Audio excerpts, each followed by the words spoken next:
so if you live in this space, you can go out and buy leads. All day long, my phone is blowing up by a lot of guys. All you need is a computer, and an internet signal, and you can start your own $1 million business buying and selling leads. You don't even need necessarily that much capital, but the deal is that from my perspective as the consumer, my intake spends half their time chasing down really mediocre leads.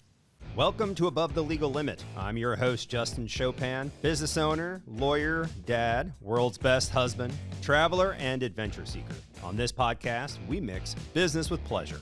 We'll dive into growth strategies, entrepreneurial adventures, the business of law, and prove that business isn't boring. So let's get ready because we are going above the legal limit.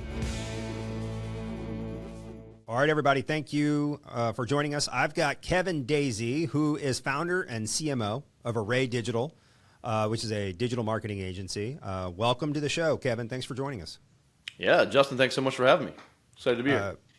So Kevin was just telling me, this is what we do as lawyers, like off the record, we just had this conversation. So Kevin was just telling me you have 3 digital agencies. Tell me about that. Sure. Well, I guess I'll say first, just like you as a lawyer, work on running your business like a business. And so no different for us. We started our first agency as a general local agency. And over the years, we learned from a lot of experts and folks and books and mentors. And we decided that we needed to niche. So fast forward, as we've grown and learned, we niched one into working only with law firms. So we have a dedicated team, president, and separate staff for that company, about 21 full-time. And, of course, with that journey with niching, we started other niches. So we have a HVAC contractor agency with about 20-some employees. And then we have an aesthetics, like med spa agency, which is just started in September, which is about already at 4 employees.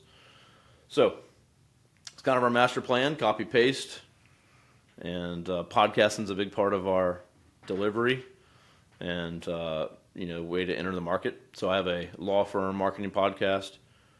I had 300 managing partners on the show, many of who you would know. Okay. And what's the name of your podcast so I can tune in? Sure. It's the Managing Partners Podcast.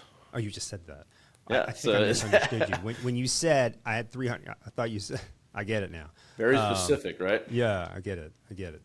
All right, well, cool. Well, so I live, I'm a lawyer, I'm a business owner, so, I live in marketing. And so when I started this firm, I was a defense lawyer for many years.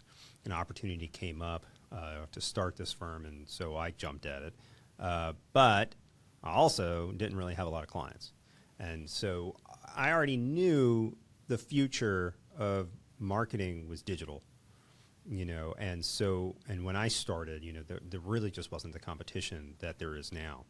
Now it's understood if you are really, even defense lawyers do it, but really if you are, if you represent the individual consumer, you are, spending your dollars in digital marketing, by and large. Not all of them, but, by and large, you are. And back then, that just wasn't the case. And so we've had these challenges year over year where the space is just more and more and more cramped. And then you get big guys come in and they decide, hey, I wonder how the New Orleans market's doing. Drop a couple 100,000 this month and see what happens. Thank you for doing that. I'll just go over here. So what was innovative for me is now just the way. And so it's a challenge, but we have certainly monthly marketing meetings with our digital ad team. and we'll usually have 2 check-ins throughout the month. Once upon a time, I was with a large behemoth lawyer-only digital marketing agency. And, but everything with them is just like behind the curtain, and it's all proprietary, and you don't know, you don't know what the profit is on what you're spending. You don't, even your website's not your website. It was their website. I bet I knew who you're talking about. I think you do. And it took me so long to get rid of them because I was scared to death that if I got rid of them, the phone would just stop ringing and it would all just fall apart. And it took me a really long time. It wasn't until, frankly, I was just pushed into such a corner I had no choice. The answer was spend more. And my answer was always the same. I was like, well, you're asking me to spend more while you continue to deliver less. So, they said, well, Wow. we want you to invest in us. And I would say, I want you to invest in me. I have invested in you over, 7, 8 years. What, show me that you can deliver with what you've got. Don't try to, sell me on something new. Well, they give you that nice listing on their own website. So Yeah, right. So, thankfully, we found a new agency last year, and it was very eye-opening to see another side of it that's not proprietary, where we can have frank discussions about it. Yeah, well, if you spend $10,000, then our profit off of that is X, whatever. I don't remember what it is. It doesn't matter. It's and where you can have these discussions. And actual strategy, right? And talk through the numbers and pivot and change, like you said, throughout the month versus let's just set an annual marketing budget. Yeah, no. Set it and we'll check in next year. No, with the big guys, we did it. It was Friday at 2:00. Every single Friday at 2:00, we would have a call, and I would bitch at them, basically. Now my new team, I don't make them do Friday at 2:00. They probably would if I asked them to, but I also don't need to because I kind of have a deeper understanding of how the market fluctuates, and so I'm always when it comes to this, always a pessimist. I'm an optimist on everything else, but so the first week of May was just we were still riding off the last week of April. First week of May was hot. I mean, the phones were ringing off the hook. Second week of May, we're completely choked out, and so I'm bitching and I'm moaning, and we, but I always have to calm myself down, and they always have to remind me, look, it's not like you're going out and buying popcorn, right? So you can't just go out and give someone your $5 and expect to take your popcorn and you have it's more fluid than that, right? There's so many workings here. Who's entering to the market? What are they spending? What were they spending last month, and where were we over last year? What are we hoping to average for the year? It's not just in the day to day. I live in the day to day. So I've got 10 lawyers here. So if I don't sign 10 cases in a week, that means that there's somebody here who didn't get something. But still, it's a tough competitive space. And when you have these big advertisers come in and drop multi-six figures in 1 month, this is what happened. I'm pretty sure that's what happened this month. I'm almost certain that I know who it was, and they came in, and they're not usually doing that. So I don't know why, what their strategy is, but and some firms that could just be a test to see right. They how just the market come in is going to react. I have a competitor who's a client, right? So they used to be, they weren't in this space. Then they came into our market. Now they're one of our biggest competitors, but they're also a big referral partner, and so they'll call us for more complex cases and things that that they don't want to handle or don't for whatever reason. And so, I was at lunch with one of them. I said, "What the hell did y'all do last month?" He's like, "What?" I said, "Don't what me. I just had my marketing team tell me you quadrupled your budget for the month." He goes, "Oh yeah, I don't know if that's permanent." I'm like, Jesus. All right. They could have been like, "Yeah, we got to get rid of some money here or something." Right. So I think he's like, "Well, I think they were trying to test some things out." Thankfully, that was like last fall. So obviously that they pulled back from that. But it's always every single month it's different. It's interesting. Real quick story. I think is interesting. I have a client, personal injury client in Maryland, and he referred me another personal injury firm or two in Maryland, and I was like,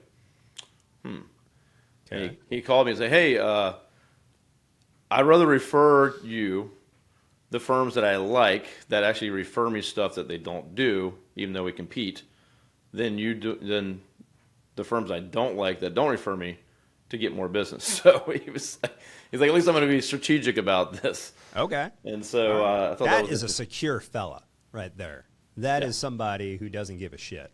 I like that. He's in Egypt right now. Yeah, he's a cool Okay. guy. Yeah, he doesn't give a shit really. So, but he's like, like hey, that. they're my competitor, but I'm giving you the seal of approval. And so I thought that was an interesting strategy. Yeah, that's interesting. So that was a beef we always had with big behemoth, digital ad agency, was that they represented a lot of our competition.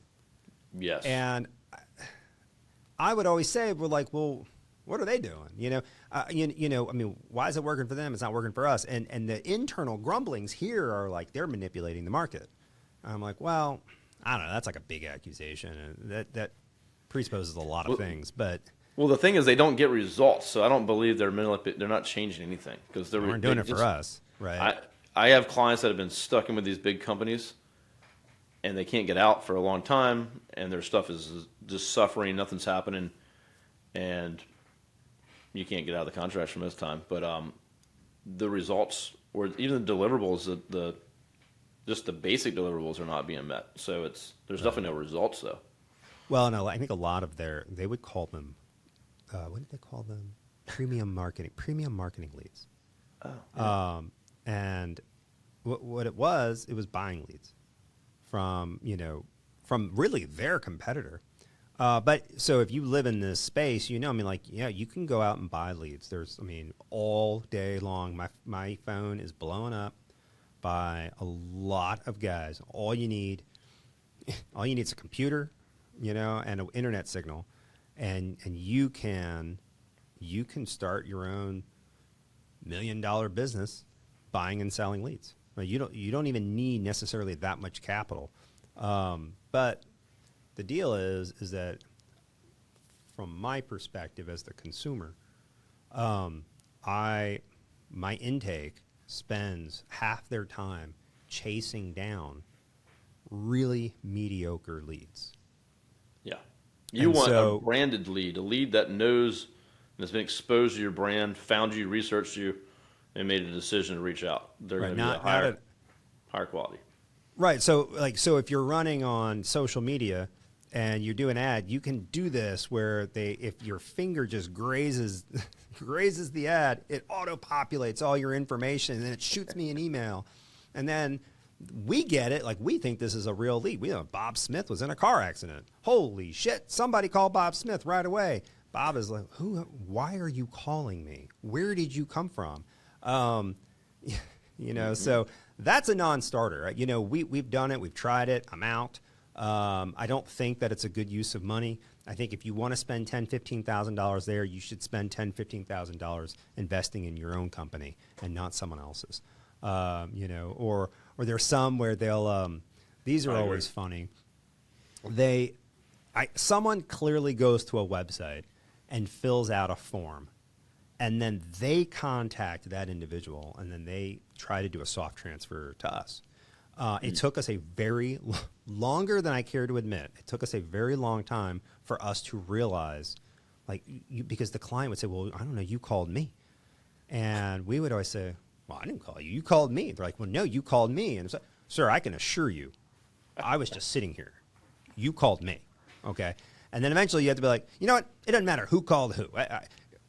What's up, man? How can I help? And unfortunately for these leads, you're talking like 10% of the time they say yes, 90% of the time they're like, no. Or if they did say yes, it was like, yeah, like 20 years ago, man, a pipe burst in my house and I'm still fighting with the insurance company. And you're thinking like, oh, okay. So no, then. So that's a no. Right. So that's a no. So, we made a commitment with this new company, and I feel we're doing really well, even though I just can't help myself, and I'm always bitching. But we're not. Well, I mean, we made a commitment. What I mean is, we made a commitment that we're not going to go out there chasing down junk.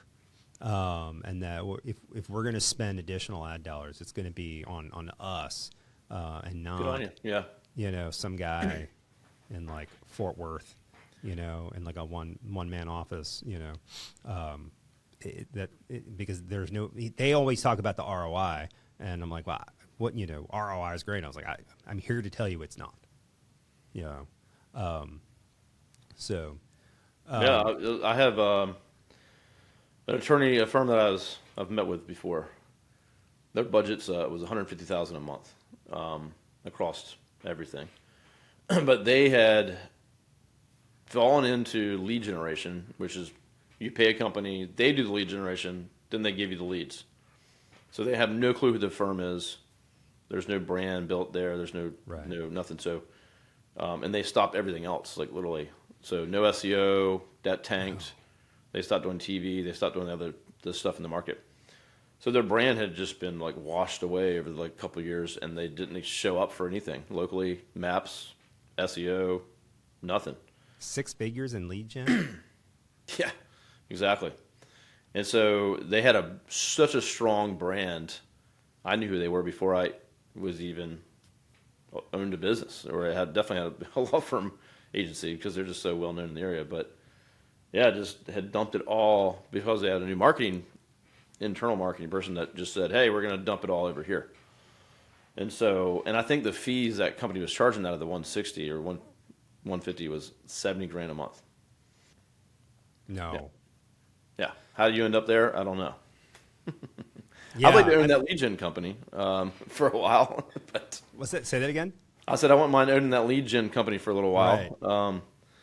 But they were mostly trash. And so when I talked to them, they had like 10 intake people with 1,000 calls a day. Yeah. And it was like 90% crap. And the amount of work just to chase the lead. We were in that same boat. I mean, we weren't spending anywhere near that for lead gen. I think, maybe we were like 15 or something like that. But I mean, or maybe I don't know, maybe we were more. But my intake, is like half their time. Is like right, because they need to call 3 times a day, right? Yeah, and so there's strategies, right? If it's like don't leave a message, leave a message at the end of the day. Don't leave, because once you've left a message, it's, you don't want to, I'm trying to hound these people. It's just, you reached out and said. That's how I am too. Attorneys reach out to me all the time. I got to call or reach out to them a lot. They're busy. They got things going on, but they said, hey, we need help. And, shit comes up, right? So, right. But yeah, you can't, I'm not going to chase you down either. So. Yeah, so they're spending all their time chasing ghost leads. Sometimes they're so bad that we actually wonder. I was like, is this even a real?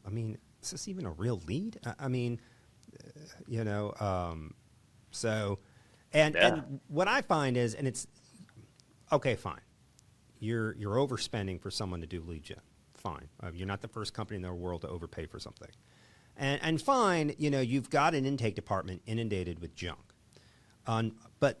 Where the real issue comes in is, and you're not building a brand, and if anything changes in the market, you're toast, right? All these horrible things. But what I found is, even if you sign the cases were junk, because most people who are in a serious accident or have a serious injury, that they don't go to those sources for information. They don't go to those sources to hire somebody. That's not how they operate. They will Google just like everybody else, but they're not going to a shitty Facebook ad with with like graphics where it doesn't even say what law firm it is or where it's located or so even if we got the lead, it wasn't really something worth having. And so when they say, well, we can get you a lead for, $1,500 a month, maybe, Is it going to yield 15? Am I even going to get a profit off of that? Louisiana, we have our state minimum on cases or for car insurance is 15,000. That's assuming that they have insurance. So 15,000, a fee on 15,000, so you get the whole thing. It's like basically $5,000, right? So 5,000, and then you got to pay. I pay my lawyer, right? That's working for me. Got to pay him, her. I got rent. I got all the software and systems. I have the intake specialist chasing down that lead. Got to pay her. She's great. Yep. And then you got to back off supposedly 1,500 off that number. I'm here to tell you it's a money loser 100% of the time, because what I found is you weren't getting 5,000 on those cases because you weren't tapping into the whole policy, because these were really bad cases to begin with.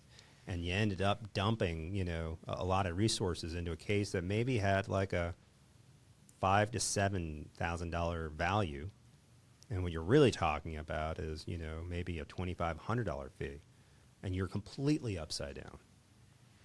So 100%.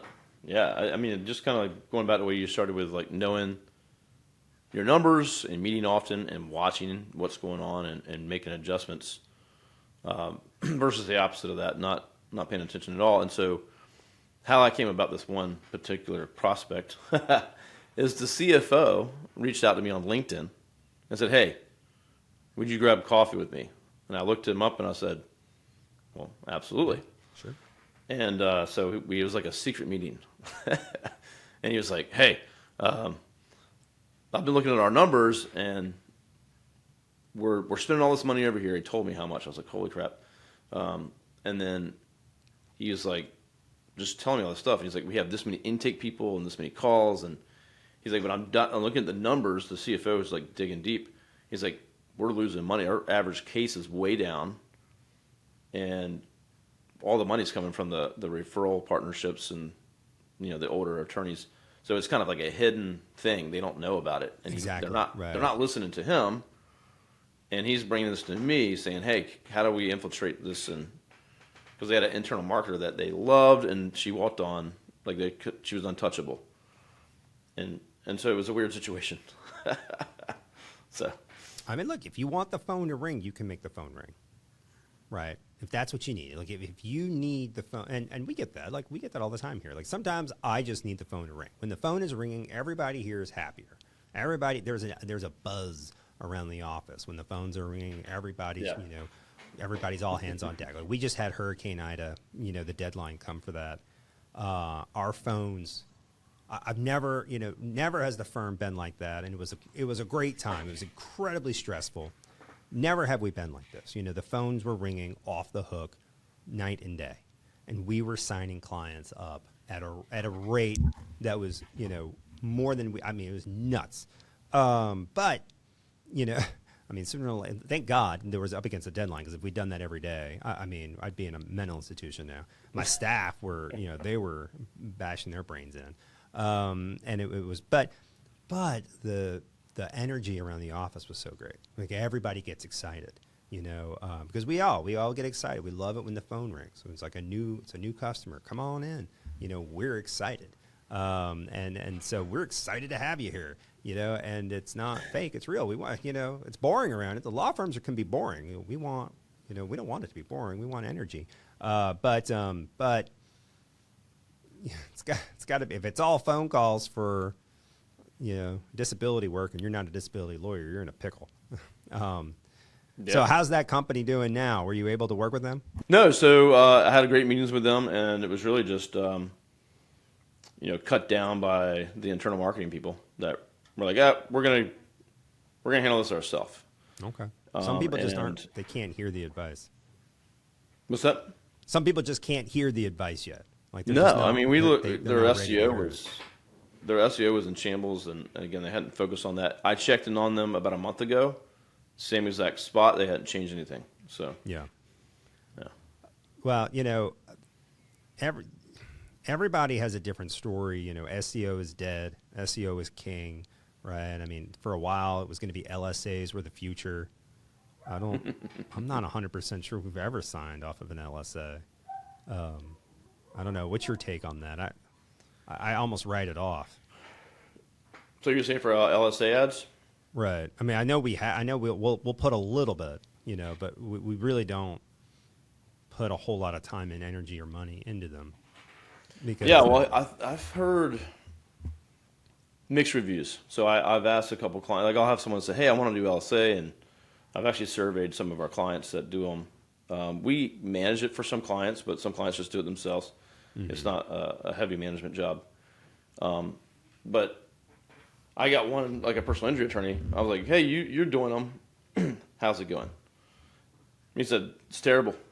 He's like, "All the leads are crap. They're tire kickers, they're low the value cases." He's like, "But my photo shows up, and I do it for brand awareness." So he's got enough money to spend to say, "Hey, I want to be there during the prime times, during the day," and that's good enough for him. But he's also a much bigger spender. And that's the Google screened, right? That's what we're seeing now. They changed them like not that long ago. They didn't used to be like that. Google screened. It looks good. It looks really sharp. Every month, my team will tell me like, these are the calls you got on your local services head, and I will cross-reference them with ours, and I'll be like, existing client. No, that call never came through. That call never came through. That was junk. And so, that's like pretty much every month. But it's funny because 2 years ago, people talked about local services ads like it was a game changer, and maybe it is in other industries. Maybe for, I don't know, maybe for the hardware store it is, but it's not for lawyers, But I do agree. I agree with what that gentleman told you. I think that's an interesting take on it. It certainly has its own almost outdoor ad quality to it, right? It just sort of gets you right in front of everybody, whether they click on it or not. Yeah, I mean, they see your photo, they see the reviews, they see the name, and as they continue their search on, for whatever reason, they skip those. People don't like to click on ads. They see sponsored or ad, Google ads as well. They just go, I want to, I'm going to try to find it another way, and if I can't, maybe I'll try an ad, but it's just the more sophisticated the buyer or the client in any situation for any kind of product or service, more likely they're not going to be clicking on an ad. So right. I think lower level like criminal defense, it works well. So it works well in some situations, but I've not heard much good about LSA, and I think Google obviously puts a lot of emphasis on it, but for whatever reason, it's just, again, like you said, they look good. They're right there. It's very sharp, yeah. I mean, and it says screened, which makes everybody think like, hey, we already vetted this guy for you. This guy's awesome. He's been screened. But which they just changed that. They're probably trying, like, it's obviously not performing at the way they did they change it again? Maybe. I don't know. Lord. Super lawyer. Yeah, I also don't like to click on ads, and I often wonder if the average consumer is the same way, because I'm looking and I'm like, no, I don't want your landing page. Like, where's your actual website? So I'm the same way when I'm like trying to Google something. I skip the ads. I hope everyone's that way. That would be really great. Unfortunately, I know that they're not. Listen, we do Google ads, and we help lawyers with everything search. We're a search company. We're not a marketing company. So the website's the only visual thing and cool thing we might do, but we're a search company. So when someone's looking, we want to get them to find you and convert them. That's all we do. So whether that's ads, LSA, map, or organic, and then you got lower funnel like questions, organic. Those are good. Blogs and stuff like that. But I've always told people I'm not emotionally connected to any of it. Whatever works for that firm in that geographic area. If we can get all four of those things and they work, if not, you kill the thing that doesn't work. Put the money back into the things that do. And traditional advertising and all that stuff has a place, and we're not against that, but we just don't do that. So I think it's really knowing your numbers, understanding what's working, putting your money in the right place, and making sure any agency you're working with is like, hey, let's build a strategy for your firm and your situation with your goals, right? Because I can look at your firm website and be like, I bet he wants this, but I might be wrong, right? So what's your Right. goals? What attorneys are working on what? Which ones are busy versus which ones need more work? When we adjust what we're doing? But it all comes down to strategy and data to make the next decision to figure out what to do. And a lot of agencies out there just sell a package. Oh, 1, 2, or 3. Package 1, 2, or 3, and Right. you're good. Okay, well, Gold, good for what? Gold, platinum. Yeah, well, it just includes everything. You're good. Yeah. And we see that a lot, and there's no depth to it. There's no it takes a few meetings. Like we have multi-meetings with any prospect to dig in and be like, what's your revenue? What's your average case? A lot of financial numbers, like things, how sophisticated is this client? Do they know all that stuff? Do they have processes in place? Or are they a junior firm that's just running and gunning and they just need their phone to ring? Totally different strategies that can play into that. So, Yeah. And one of the things I always like to hear is, when my team will tell me, we want consistent, consistent marketing, consistent strategy, consistent spend. We don't want peaks and valleys. And that's what I want too. it's nice and We smooth used to enough. Right. I mean, right. Like I don't want these like crazy, fluctuations in the market. Right. Because I think if you're slow and steady, you can win the race. Going back to the behemoth, what they would do this crazy thing where they would just spend your ad spend, and when it was out, it was out. And so you would time out. You could time out on a big month around the 15th of the month. Done. And then you'd be like, you'd call them up and say, hey, Bill. So I couldn't help but notice, the phones, like they really stopped ringing. Like, what's up? And they're like, oh yeah, you ran out of money. I was like, I ran out of money. They're like, yeah, we ran out of money. If you were to flip the script and it's like a father talking to a child, and we're like, hey, I saw you got all these bills piling up. And they're like, huh? Ran out of money, Dad. Well, what are we going to do about that? They're like, well, you would have to spend more money. I was like, oh, okay. So I'm every time I love this new program because even though it's been a year and a half now, I never have to ask the question like, did we run out of money? And then when it got really bad, the question would be, did you spend all the money? And they're like, no, we didn't spend the money. I was like, well, go spend the money because the phone's not ringing. And they're like, oh yeah, we just couldn't spend the money this month. We were at the real end. I think we were like at 50% of our ad spend.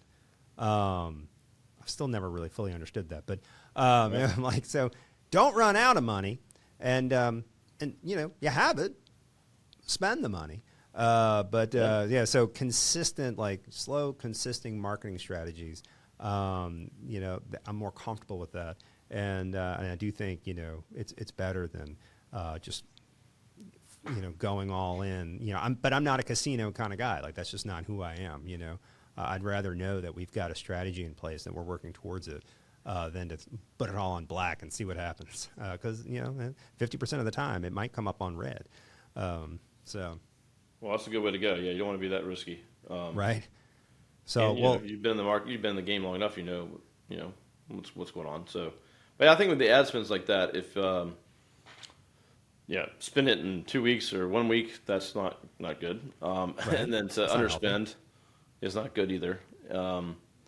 So it's if you got the money and you spend it, it's put aside to spend. We got to spend it. So, but yeah, if they just spend it in too fast, then that's a very unmanaged Google ad campaign.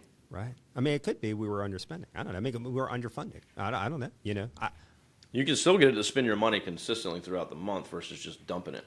Right. And it's like, well, I put it all in the first of the month, so Yeah, put Google the whole Google's budget smart enough. on May 1st. Well, here we are running out of time, but Kevin Daisey, thanks so much for joining us. Array Digital. Can you tell our viewers where they can find you? Sure. Easiest way to find me is probably on LinkedIn. If you Google Kevin Daisey, that's Daisey, or you can go to arraydigital.com. That's ARRAY digital.com. That's my firm. On there, you can find the podcast, the Managing Partners podcast. Always looking for amazing law firm owners to come on and talk about how they've done something amazing with their firms. It's an entrepreneur podcast, kind of like we're talking about here today. So the ins and outs of running a law firm. I'm going to start tuning in. I'm ready. I'm going to start listening to it. Well, we have to have you on the show. Yeah, I'd love it. That sounds good.